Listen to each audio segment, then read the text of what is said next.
Oscar Bevis for the Stomping Ground, powered by Wow Hydrate and available on DAZN. Spence, they say it takes only one punch in the heavyweight division, and tonight was the perfect example. I can't, but I mean, I'm sick. Justis is all right. That's the main thing.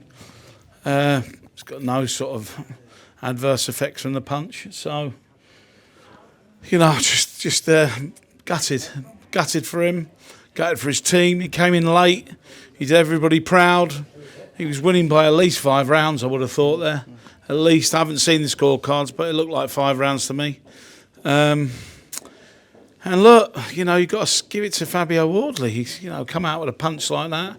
We always knew it was Justis' Achilles heel, and he came out with it and like devastated all of us. So he was, you know, he was getting whacked about from pillar to post there, wasn't he? Yeah.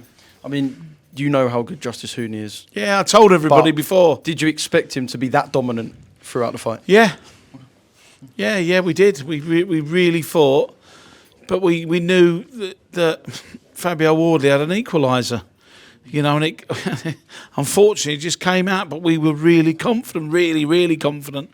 I was a bit worried after the first round. He wobbled a bit, and you know, came out the second round, masterclass. Right the way through, he was very good.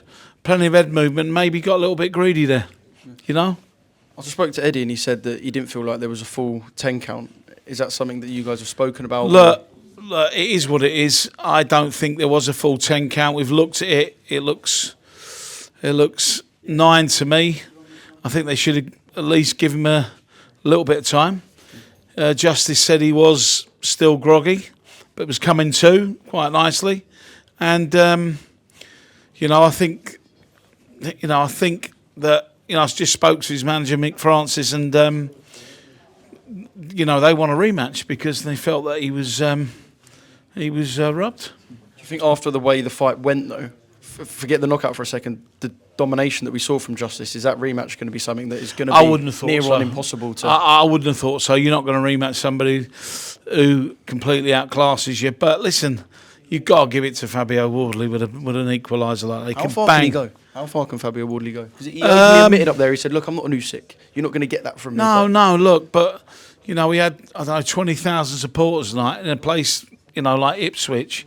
You know, it's incredible what they've done on the promotional side with Frank Warren and Queensbury. They've done an incredible job promoting this kid. Eddie used to promote him. Now the Warrens have took over. You know, George Warren and Frank, they've done a great job with him. You know, and don't forget, this all started in Saudi Arabia, this. You know, they both won their prospective fights. Turki Al-Sheikh put them both on. Didn't have to. That was in the early days. And gave them a lot of money, you know. And now it's come to this. And what we're finding now, that the fights from Saudi Arabia, they're coming back to England, and they're even better. You know, were great fights before. So, you know, they've got that. They've played a hand in this as well. They've sponsored the fight as well. So, fair play to them. They've put their money down again. But, you know, Queensbury, what a promotion. It was pissing down. Voodoo over Matchroom. Yeah, they got pissing down with rain. You know, it quite made for it. I think once everyone accepted they were going to get wet, and then all of a sudden it stopped, didn't it? It just stopped in mid-show. But yeah, look, we're sick. We're sick over that result because, you know, you can imagine we're all sitting there up skipping and jumping. You know, I didn't even see the punch. I was sitting there. Somebody got me away. I didn't even see it. Very clinical. Fair play to him. And what we got to remember as well, Justis is only 26. He was carrying an injury there. People don't know that, but he was carrying an injury. And he had 3.5, 4 weeks to do the fight, you know, to get into a little training camp, which he done up north. And he was very limited, you know, and it is what it is. It says a lot that he was booed into the arena as the public enemy. Yeah, and he walked out to cheers. Hopefully they will follow his career now. And you just seen what a lovely guy he is. He's a really nice guy, and I really wished he would have won that fight because he's that nice. It would have changed his life completely. But listen, he's had one defeat. Does it that matter anymore? I don't think it does it? We're all going to be talking about the great fights he can be in with other heavyweights. Yeah, now. correct. So, Spencer, thanks, really mate. All the best. Cheers, mate.